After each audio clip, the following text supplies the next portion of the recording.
जनता दरबारात खासदारांपुढे नागरिकांनी समस्यांचा वाचला पाढा। ते करणार तर काहीच होणार नाही। तो सीओ बदली करून चालला गेला, पूर्ण नवापूरची वाट लावून टाकली। इथे विभाग प्रमुख बसले, यांनी उभं राहायला पाहिजे ना उत्तर द्यायला। विभाग प्रमुखांना विचारा, कोणी उत्तर देणार नाही। स्मशानभूमीमध्ये पाणी नाही तुम्हाला, आणि दोन्ही वेळेस पाणी नाही, लाकडं बी नाही मिळालं। अहो मरणानंतर सुद्धा हे लोक देत नाही। आम्ही टॅक्स भरतो, फुकटमध्ये घेतली यांच्याकडून, पैसे देतो, टॅक्स भरतो ना आम्ही। नवापूर शहरात जनता दरबाराचे आयोजन करण्यात आले होते। प्रथमतः आलेल्या सर्व मान्यवरांनी देवमोगरा मातेचे पूजन करून जनता दरबाराला सुरुवात केली। या दरबारात नंदुरबार जिल्ह्याचे नवनिर्वाचित खासदार गोवाल पाडवी, माजी मंत्री केसी पाडवी, आमदार शिरीष नाईक यांच्या प्रमुख उपस्थितीत सदर जनता दरबार घेण्यात आला होता। या दरबारात नगरपालिका प्रशासन, तहसील प्रशासन, वीज वितरण कंपनीचे कर्मचारी तसेच तालुक्यातील प्रमुख विभागातील अधिकारी कर्मचारी उपस्थित होते।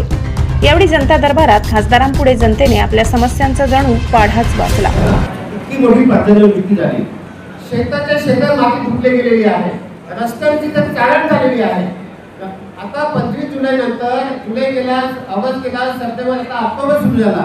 रस्त्यांची चाळण आहे अशी आहे की आपल्याला आता बकरम दादाच बोलले, हायवेवर इथे यायला 1 तास झाला।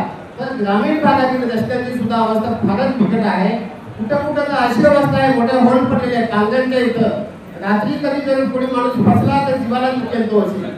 मला सार्वजनिक बांधकाम विभागाचे जे अधिकारी असतील त्यांना या ठिकाणी मला विनंती करायची आहे, आपण या रस्त्यांचं आपण देखभालीसाठी, दुरुस्तीसाठी काय स्पेशल नियोजन करणार आहात का, किंवा उपलब्ध तरतूद असेल त्याच्यातून तात्काळ तुम्ही टाकूची सुरुवात, आता पाऊस पडलेला आहे तर आपण किती दिवसात या रस्त्यांची दुरुस्तीसाठी सुरुवात करणार आहात, तो एक प्रश्न आहे।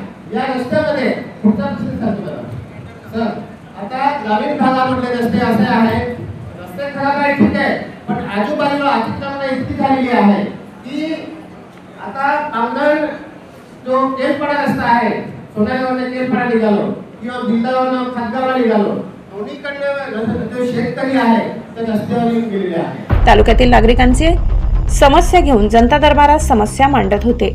यावेळी शहरातील नागरिकांच्या प्रामुख्याने रोष हा नगरपालिकेवर होता, कारण नगरपालिकेचे नियोजन शून्य कारभारामुळे शहरातील नागरिकांचे हाल झाले आहेत। ब्युरो रिपोर्ट, नवापूर गर्जना न्यूज चॅनल नेटवर्क।